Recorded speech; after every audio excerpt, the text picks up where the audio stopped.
அஷ்டமத்து சனி ஓவர். இப்போதுதான் விஜயின் விஸ்வரூபம். ஆட்சி போனாலும் அடிபணிய மாட்டார். செல்வி கணிப்பாள் குலுங்கும் அரசியல் களம். அரசியல் வானத்தில் இதுவரை மேகமாக மட்டுமே தெரிந்தவர் இனி மின்னலாக பாயப் போகிறாராம் தமிழக முதலமைச்சர் விஜய். அஷ்டமத்து சனி முடிந்துவிட்டது என்ற ஒரே வார்த்தை அரசியல் வட்டாரத்தில் பெரிய அதிர்வலை கிளப்பியிருக்கிறது. ஜாதகத்தை விரித்து பார்த்த ஜோதிடர் செல்வி இனிதான் விஜயின் உண்மையான ஆட்டம் ஆரம்பம் என்று தீ வைத்து பேச தமிழக அரசியல் திடீரென்று சூடேறியுள்ளது. நீச்சபங்க ராஜயோகம் என்ற சொல்லி விஜய் ரசிகர்களுக்கு போர்க்கொடியானதாம். கடக ராசி, பூச நட்சத்திரம், அஷ்டம சனி விலகிய நேரம் அனைத்தும் சேர்ந்து விஜய்க்கு அரசியல் கதவை பெரிதாக திறந்து விட்டதாம். இதுவரை அவரை ஆட்டி படைத்த காலம் இனி அவரால் மற்றவர்களை ஆட்ட வைக்கும் காலமாம்.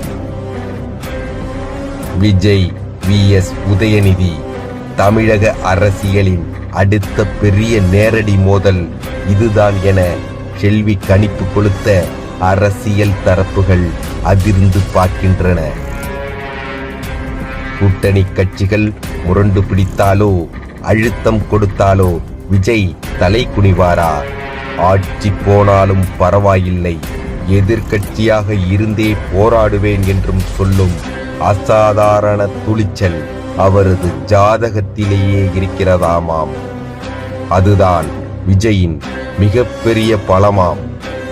அவர் யாருடைய கட்டுப்பாட்டிலும் அடங்க மாட்டாராம். அரசியல் மேடையில் சிறுத்தபடி நிற்பவர் முடிவு எடுக்கும் நேரத்தில் இரும்பாக மாறிவிடுவாராம். ஃபைட்டிங் காக் என்று செல்வி சொன்ன வார்த்தை இப்பொழுது விஜய் ஆதரவாளர்களின் புதிய கோஷமாக மாறியிருக்கிறது. ஊழலை பார்த்தால் அமைதியாக இருக்க மாட்டாராம்.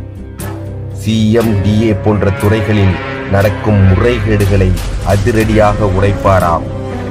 அதிகாரிகளின் தலையீடு இல்லாமல் நேரடியாக முடிவு எடுப்பாராம்.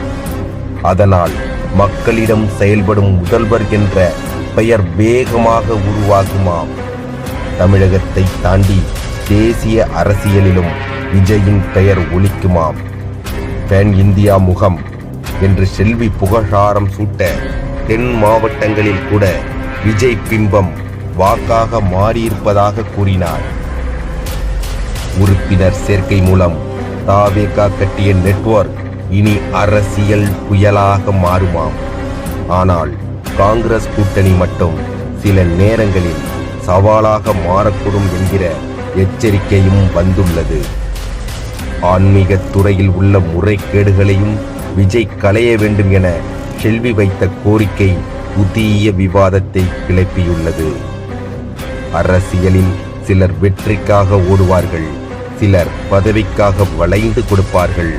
ஆனால் ஆட்சி போனாலும் பரவாயில்லை என்று சொல்லும் மனநிலை அது அரசியல்வாதியின் தைரியமா அல்லது ஜாதகத்தின் ராஜயோகமா? தமிழகம் இப்பொழுது அதே கேள்வியை தான் சூடாக விவாதிக்கிறது. நன்றி. தி. மாரித்துரை பாண்டியன். நன்றி, வணக்கம்.